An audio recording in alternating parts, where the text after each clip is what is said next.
And so her head is down, the rain is pounding all around her, and she's walking for about 15 minutes when all of a sudden something hits her in the top of the head. And so reflexively, she looks up and kind of puts her hands in front of her face to protect herself, and she sees what she had just run into. It was the beaver corpse. It was hanging from a string that was dangling off a branch right above her. And this beaver's head had been retrieved, and the head had been stitched onto the front paws of this beaver.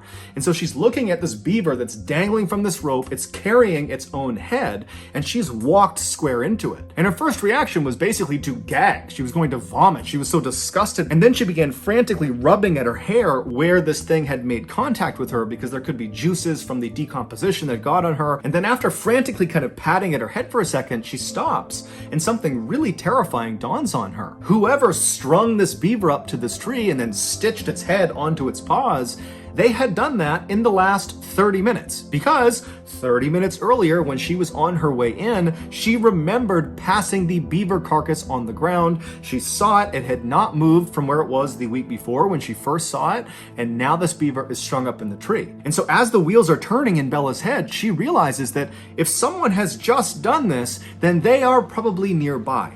And at this point, it's really starting to get dark. The rain is pounding all around her, and she starts whipping her head around, looking in all directions to see if there's someone out there that did this. But as she's looking, all she sees is just dark forest in all directions. And she knows she's at least 1 hour, even if she runs from her car.